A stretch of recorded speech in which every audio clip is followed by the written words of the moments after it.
Welcome to By the Well. I'm Robin Whittaker, and Fran Barber, my co-host, is away on some well-deserved leave. So stepping into her chair, so to speak, for the next couple of weeks is our friend and colleague, Kylie Crabbe. Hi, Kylie. Hello, great to be here. Thank you for stepping in like this. For our listeners who don't know who you are, tell us a little about yourself.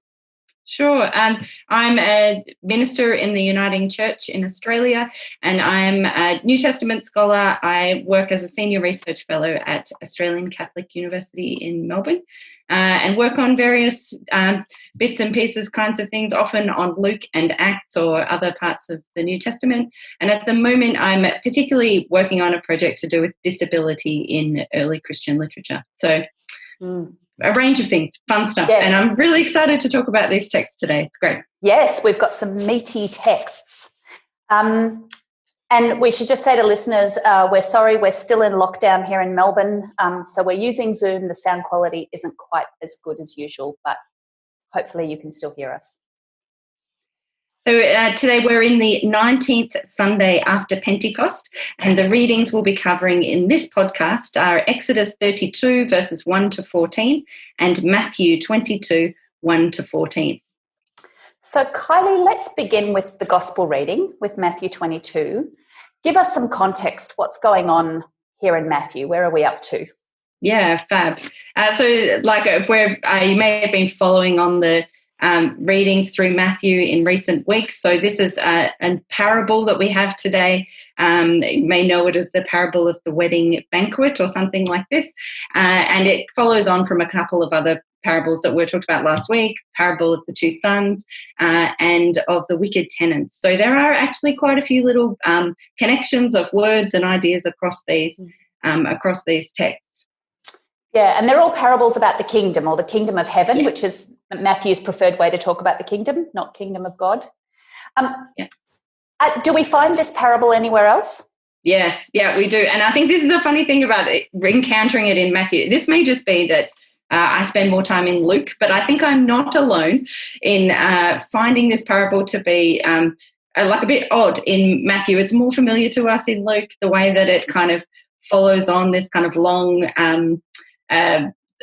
story that is also set at a banquet and has different kind of banquet sort of like mini parable bits in Luke 14, where we have the stuff about where you sit, being careful where you sit at a dinner party, sitting in the seat of honor or not, and being pushed forward or up depending on where you boldly sit to begin with. And then the story about going out and bringing in the poor, the blind, and the crippled and the lame, poor, the crippled, the blind and lame, into the wedding banquet. So we have that in Luke, and we also have a version of it in the Gospel of Thomas, which people may or may not know about, but is a gospel that, of course, isn't in our New Testament, in the canon, but is sort of a series of sayings. Probably there's been different views on this, but probably a bit later than our canonical Gospels. But there is a sort of version of this story that is a bit similar, probably to the Lucan one more than to the one in Matthew. Interesting. Yeah, but what did you think, though, Robin? Did you find some bits that feel a bit strange in Matthew when you're used to the other versions? Yes, because I think Luke's is possibly a little bit more palatable in some ways because it feels like this welcoming in of lots of people. Matthew's is, we're in a part of Matthew and it's going to get worse before it gets better, where there's lots of images of judgment. Yeah. So I think I want to say we need to read Matthew's on his own terms, and depending on what you think the relationship between the Gospels are, I would tend towards the view that Matthew's is the earliest, and if anything, Luke has Matthew and has adapted it. Yeah. But that's a whole controversial.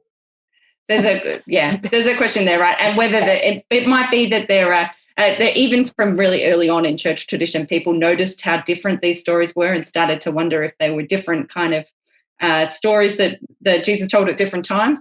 And even if people don't think that now, then to think maybe there might be a common tradition behind them. I'm also of your kind of view where I might be leaning towards thinking that Luke used Matthew rather than that they have some common source that we might have thought about as Q or something like that, if people have heard of that. But I probably don't want to read too much into it, but it would mean that Luke actually got rid of some of the awkward judgy bits that we find in Matthew. Yes. If it did go in that direction. That's right. Although it still has, none of those who were originally invited will taste my supper in Luke. So it's not entirely without its sharp edge. No, not at all. So should we get into some exegetical nitty-gritty here? Let's do it. Everybody loves a bit of exegetical nitty-gritty, I'm sure. You've got 2 New Testament scholars here. We're going to get into exegetical. So when I just reread this in Greek to prepare for it, I was really struck by Jesus sets up the story. The kingdom of heaven may be compared to, and in Greek it says a human king. It's very clear it's being, or a king who is a human. So that was one thing that struck me. And it struck me because I think we mustn't just go straight to this king is God. Yeah, He's very clearly saying the kingdom of heaven is like a human king, and let's work with that image for a while. Yeah, great. So it can be so tempting, right, to look at a parable and go, oh, this is obviously this character's this event means this.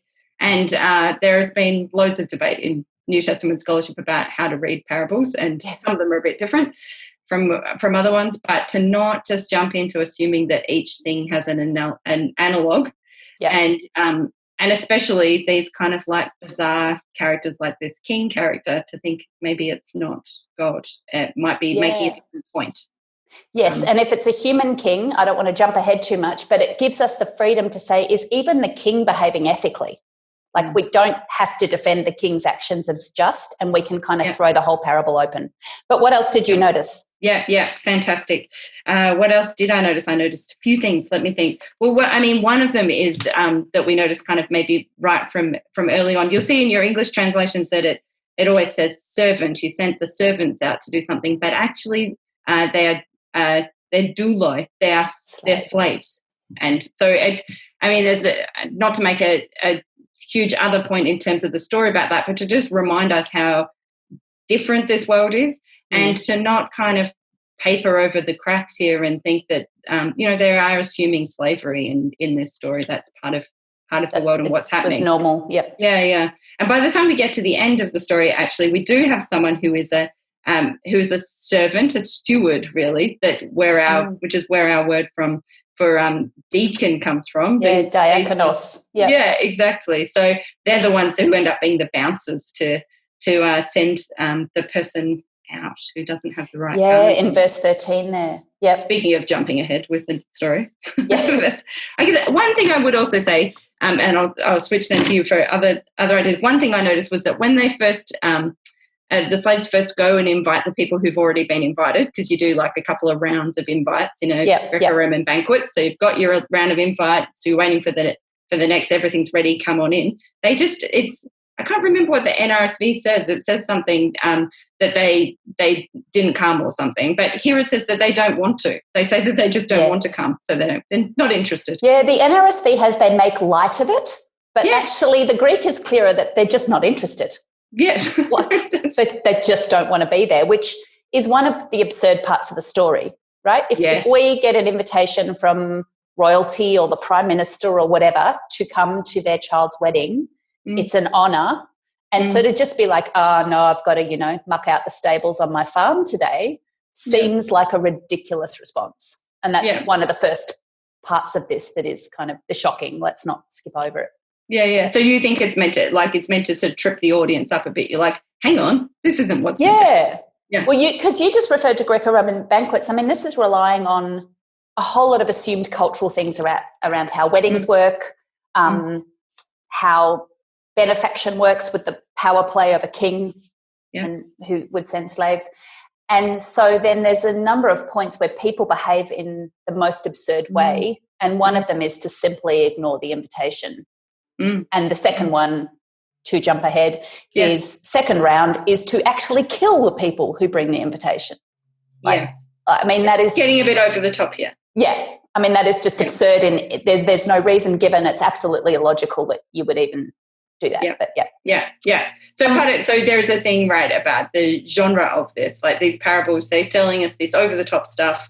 It's not necessarily meant to be like, like to begin a story with, this is a story that is a bit like X, Y, Z. It's giving you prompts. It's like when you read Once Upon a Time, that this is going to be a story that is not just like a kind of historical narrative, right? Yes, exactly. And we need to there's lots of parables, and Amy Jill Levine's work on parables is great for pointing out we've tended to domesticate them, and particularly when we assume it's about God and God's followers. Yeah. And we go, oh, okay, but actually they would have shocked, they would have had twists, they would have sometimes been funny. Yep. Yeah. So how do we play with these images to kind of maybe even make them a bit more contemporary to try and get some of that shock value in? Yeah, absolutely. So if it's shocking that the second round of invites leads to people being seized and killed, how bizarre is the next bit where the king then just burns down the city? Exactly. Like just a measured response, not at all. Yeah. Yeah, so you could say there's an addressing of justice, but actually this king behaves in an over-the-top response to something going on. And then that next round, the go out and gather from the roadways, this is another one of those exegetical points. The people gathered in are both good and bad, but the Greek has evil. It's poneros. Yeah. So the good and the evil are gathered into this banquet. Yeah. I don't really know what to make of that, but yeah. Yeah. Well, totally. And then that it kind of, and some people would say that this use, I mean, it is interesting that it uses the word evil rather than just bad. There's a different word that could have been used for that, but that's not what they've gone for. But some people say that it sets up the next bit so that it shows you that everybody who's then in the full banquet towards the end of the parable is not necessarily, the story is not yet over. There's going to be some other point of tension or kind of conflict in the story that still needs to be resolved, which is what we then get, right? Yep. So do we cut to that? Is there more on that? No. Shall we cut to that then? So we get this bizarre thing where the next round is like, so all these people that were meant to be here, they're not calm. It doesn't have the nice sort of like list that we get in Luke of how they reject it and then they go away to their different places. But it does have someone who's needs to go to a farm and someone who needs to deal with a business. So they all say no. Then we get this next round that goes to everybody, and it says to go to like the edges of the roads and bring them all in. And then it's the evil and the good, and we get in there, and then there's this issue with this person who's not in the right clothes. Yes. Any thoughts on being in the right clothes when you've just been dragged in from the edge of the roads? Well, I mean, so again, I think this is another one of those moments we're supposed to sit up and pay attention, because he's addressed as friend. So you think, oh, how lovely, the king's come over, friend, you're not wearing the right clothes. Is he going to be given the right clothes? No. Yeah. He's going to be thrown out bound. The outer darkness with weeping and gnashing of teeth. But this is one of the things that I wondered about, though, because it was like, it seems like there isn't a kind of like hostile response. Well, it depends how you take this, like, friend. How did you get in? How did you get in that outfit kind of thing? Yes. Which, I mean, could just sound like a kind of mean girl response about, like, how did you get here in that? Yeah, that's right. But there's something going on there. Yeah.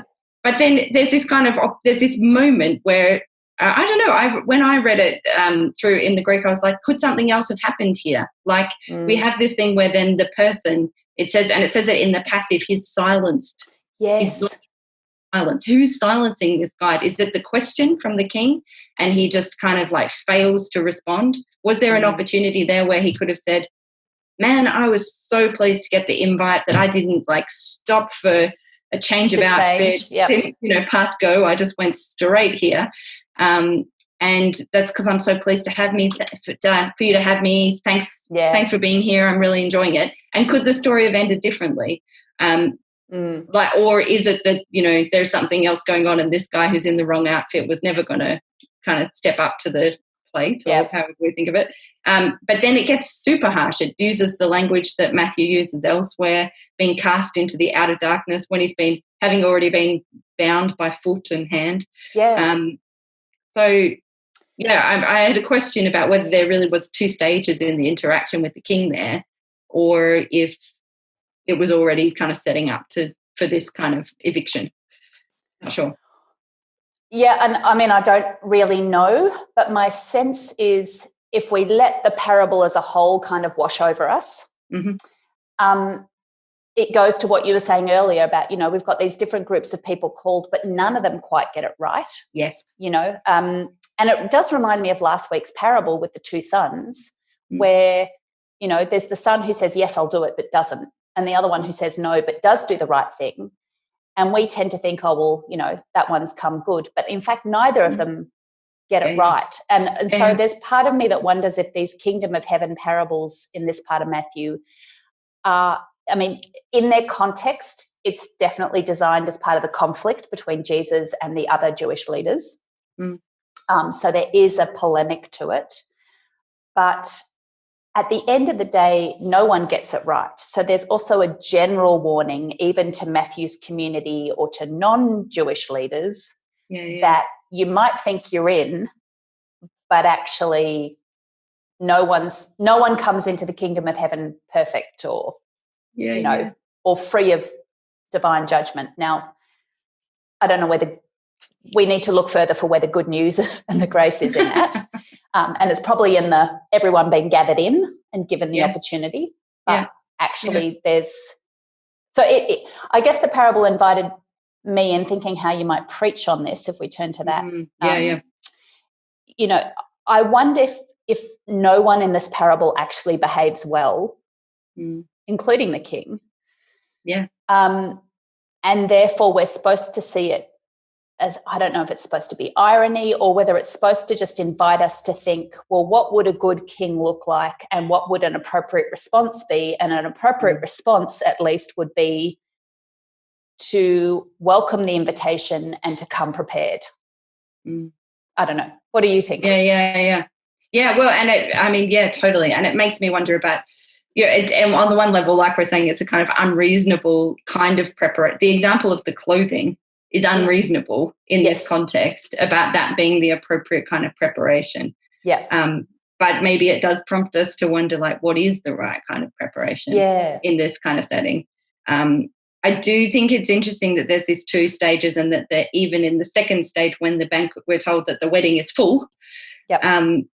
Even then it includes the evil, which, is in there. So it still is some kind of I guess there are multiple ways of looking at that. It could feel scary, or it could feel hospitable, that it's like that everybody is still in there, despite the sharpness of the final conversation there. And we do get this like bizarre final verse, which, the many are called but few are chosen, which perhaps is meant to be showing this kind of winnowing thing. It's like a bit like the wheat and the chaff. It's like showing this kind of thing. But I noticed that partly there's a kind of quirky thing in the Greek there where it all kind of like rhymes, sort of. It's kind of alliterative. Yeah, you've got some alliteration going on. Yeah, it's good. You've got the many are kletoi, but few are eklektoi. So you can hear then, even if you don't know the Greek, you can hear how there's this kind of repetition in that sound. And that these are funny words to be using anyway, because they also kind of riff a bit on the way that the word to be called to an invitation works, and the invited, which has been used all through the story as well. So I don't know. That kind of verse I think can be used in a really scary way sometimes in churches. And I'm not sure that the story is. There's scary bits to it, definitely, like there are, like you're saying, throughout this section of Matthew, building up a bit. But I wonder if it's actually it actually could be a more encouraging, hospitable thing where if we were to focus on the side of it that is like many are called. And to think about that, and then to think about like Matthew's audience. I don't know what you think about what their situation might be, but certainly, it's not necessarily intended for an audience who would identify with the people who said, oh, I've got to go check out my farm, or I've got some work on my business. So I don't know. What do you reckon, Robin, about where do you sit in the story? Where does the reader now sit in the story? Well, and I think that's a great question, because it probably depends who is hearing this. And I think we're invited into it at several points. And picking up that last one, what does it mean if we think of the church as attempting to embody the kingdom in some ways? That, many are called and they come in a variety of ways, but might not be dressed. We take this as a metaphor. Their faith might not look like the kind of faith we expect them to have. They might not behave in the ways that we think a Christian behaves. And are there ways that we're like the human king in casting them out? So I think it invites us to think about who we are in the parable without being too rigid in our allegory, but I think it invites. And but I think we can't get away from the word of warning here. So maybe there's also I want to say there's a pastoral word for or challenge to us to how we treat the person who might feel they sit in church every week and not feel like they deserve to be there. Yeah. So it might make us aware of that person. But also it's a word of warning, I think, to those of us who sit there too easily and think we've got it all sorted out or we don't have to keep working on our faith. And in fact, there's a word of judgment here that says don't rest on your laurels too much. Yeah. And there's something to, I totally resonate with all of that. And I think it's really helpful, especially in preparing for preaching, to imagine, like what is there in what I'm saying today for the person who's like just making it through the week, which is plenty of people during lockdown and stuff. So what is there in what I'm saying for that person? And the person I'm thinking of when you describe that is the person who's sitting there week after week thinking, I don't know that I belong, or I don't know if I've got my stuff together right, or, whatnot. And so to kind of like, and to keep that alongside that sense of challenge.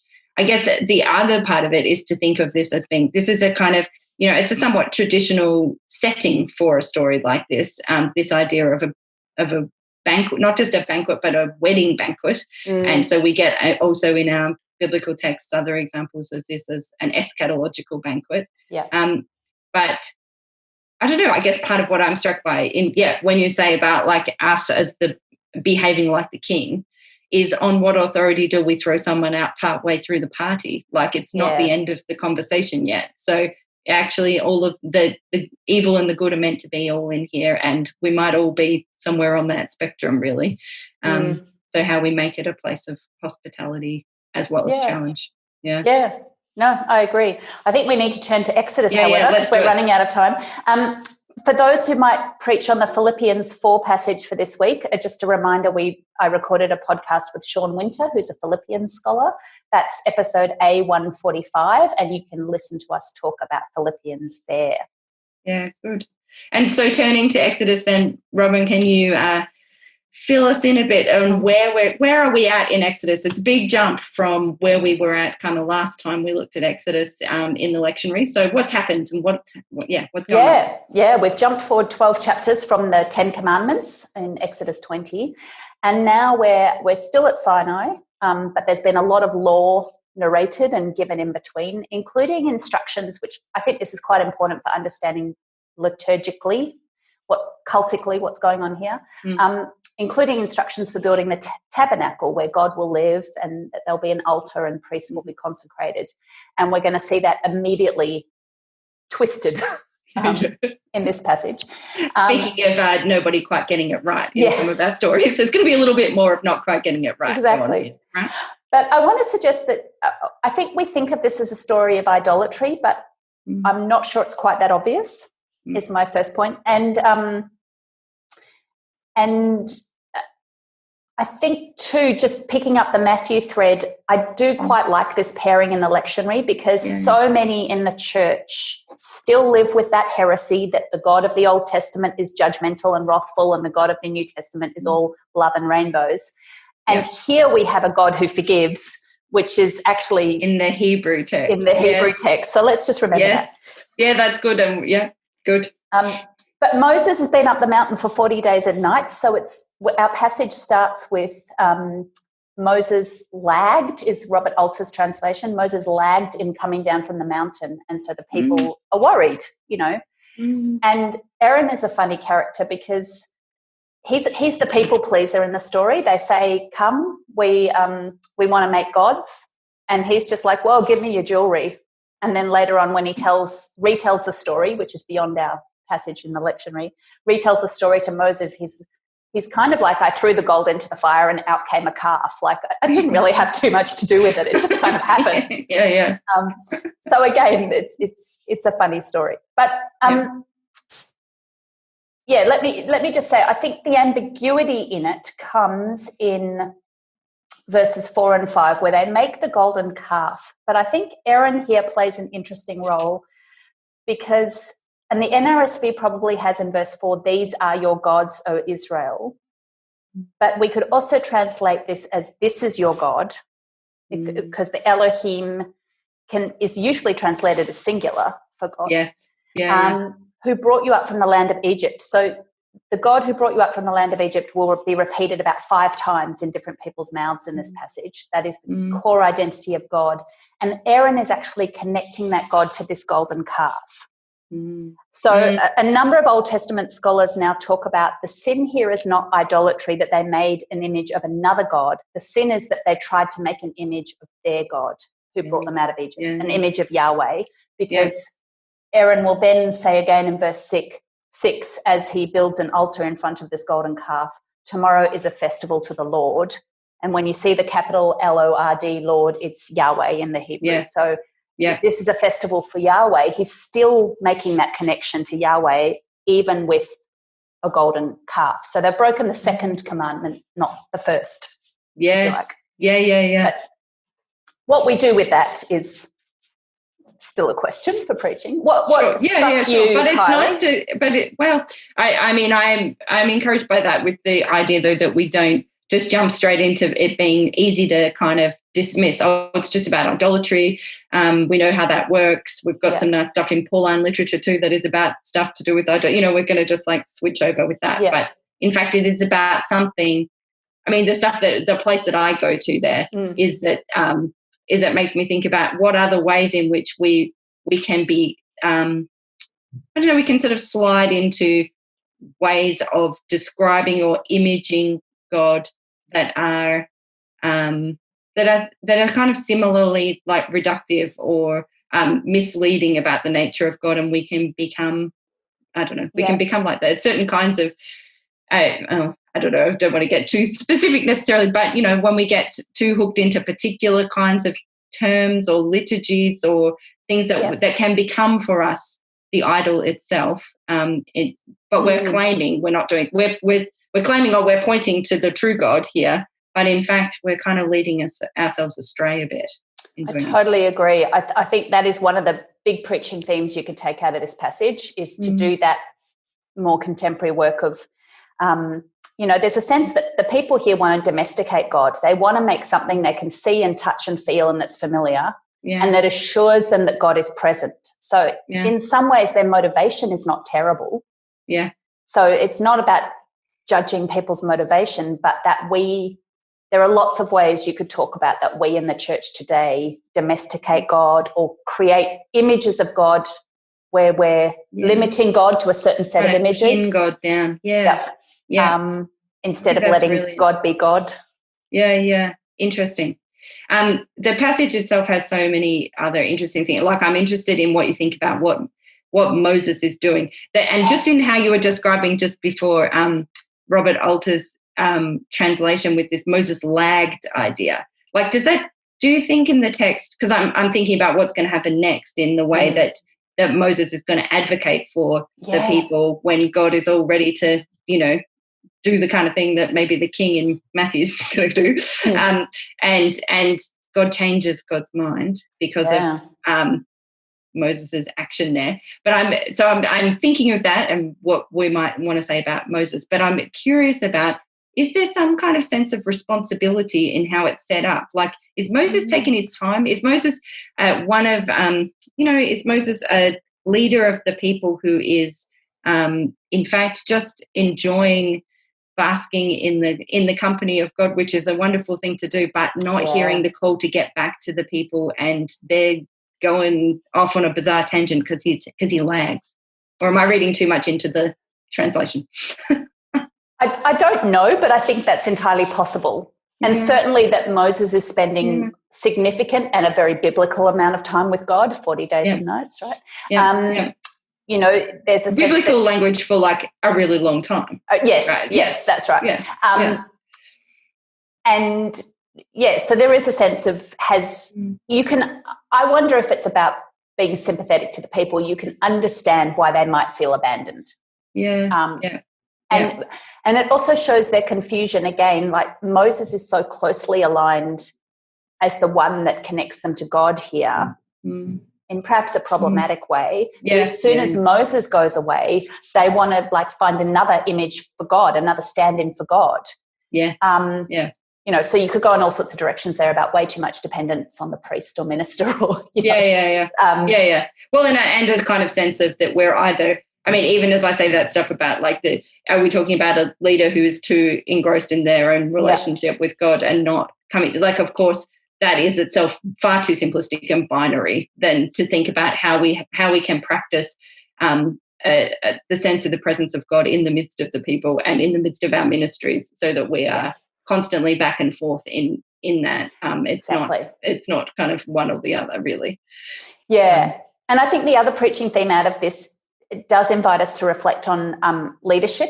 And I don't mean here that we think of Aaron and Moses and think only of clergy, but rather leadership of church people or the church as a body. As I said before, Aaron's the pleaser who just does what is popular and is easy. And it is the wrong thing in this passage. He still goes on to be a priest, however. And so maybe that's encouraging. Yeah, exactly. Just continuing the example of everybody gets something wrong at some point in today's Bible readings. Yes, a moment of grace. But Moses here he stands in the breach. He literally stands between God, who wants to wipe out the people he's so angry, and the people who are just doing the wrong thing, and reminds God and the people of their mutual promises to each other.